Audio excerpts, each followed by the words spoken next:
Hi అండి. Welcome back to my channel Teju Telugu vlogs. ఈరోజు ఎంతో మంది ఎంతగానో ఇష్టపడే గుమగుమలాడే చికెన్ దమ్ బిర్యానీ ఎంత చక్కగా కుదిరిందో చూడండి. అన్నం కూడా పొడి పొడిగా చక్కగా వచ్చింది. ఎటువంటి ఫుడ్ కలర్స్ యూజ్ చేయకుండా ఇంట్లోనే రుచికరమైన బిర్యానీ చేసుకుందాము. ముందుగా ఒక 750 గ్రామ్స్ చికెన్ తీసుకొని ఇక క్లీన్ చేసుకొని పక్కన పెట్టుకోండి. అందులో మసాలా కోసము అల్లము, జీడిపప్పు, కొబ్బరి, బిర్యానీ మసాలాలు, తెల్లుల్లి వేసి ఫైన్ పేస్ట్ లా తయారు చేసుకొని పక్కన పెట్టుకోండి. ఇప్పుడైతే చికెన్ ని మ్యాగ్నేట్ చేసుకుందాము. ఇందులో కారము, పసుపు, రుచికి సరిపడా సాల్ట్, అల్లం వెల్లుల్లి పేస్టు, పెరుగు, బిర్యానీ మసాలాలు, మసాలా పేస్టు, నిమ్మరసము, పచ్చిమిర్చి, కొత్తిమీర, ఫ్రైడ్ ఆనియన్స్ తాలూగా ఆయిల్ వేసుకొని బాగా మిక్స్ చేసుకొని ఒక ½ వరకు పక్కన పెట్టుకోండి. నేనైతే బిర్యానీ చేయడానికి బాస్మతి రైస్ ని యూజ్ చేస్తున్నాను. ఇవైతే ½ ముందు సోక్ చేసుకొని పక్కన పెట్టుకోండి. ఇప్పుడు ఒక బాండీ పెట్టి అందులో ఆయిల్ వేసి ఆనియన్స్ వేసి బాగా ఫ్రై చేసుకొని అవి బాగా ఫ్రై అయ్యాక పక్కన తీసుకొని పెట్టుకోండి.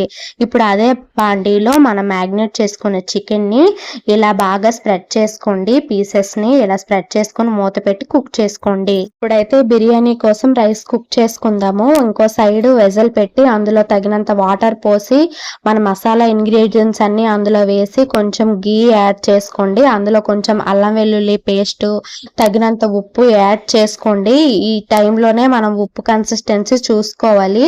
ఉప్పు అనేది ఈ టైంలోనే కరెక్ట్ గా వేసుకుంటే రైస్ కి బాగా పడుతుందండి. ఇలా బాగా మరిగినప్పుడు మనం సోక్ చేసుకున్న ఆ బియ్యాన్ని ఇందులో వేసుకొని హాఫ్ బాయిల్ కుక్ అయ్యేంత వరకు కుక్ చేసుకోండి. మరీ మెత్తగా కాకుండా ఇలా పలుగ్గా ఉండాలండి రైస్. ఇప్పుడు ఈ కన్సిస్టెన్సీలో ఉన్నప్పుడు పక్కన దించుకోండి. చూడండి, చికెన్ అయితే బాగా కుక్ అయి ఉంది. ఇందులో కొంచెం తీసుకొని పక్కన పెట్టుకోండి. మనం ముందుగా కుక్ చేసుకున్న ఈ రైస్ ని పొరలు పొరలుగా వేసి దానిపైన మనం ఫ్రై చేసుకున్న ఆనియన్స్ ఇంకా లెమన్ వాటర్ ని స్క్వీజ్ చేసుకొని కొంచెం కొంచెంగా పొరలు పొరలుగా వేసుకుంటూ ఉండండి. మనం పక్కన పెట్టుకున్న చికెన్ ని కూడా లేయర్ బై లేయర్ స్ప్రెడ్ చేస్తూ ఇలా గార్నిష్ చేసుకోండి ఆనియన్స్ అండ్ లెమన్ తో. మనం రైస్ కుక్ చేసినప్పుడే అందులో గీ యాడ్ చేసాం కదండి, అందుకే చూడండి పలుకుగా ఉంది. రైస్ కుక్ చేసినప్పుడే అందులో గీ అయినా ఆయిల్ అయినా వేసుకోండి.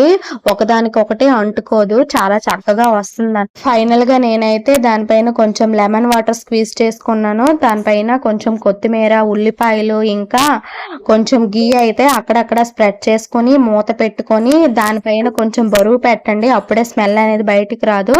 మూత పెట్టుకొని లో టు మీడియం ఫ్లేమ్ లో ఒక ½ వరకు కుక్ చేసుకోండి.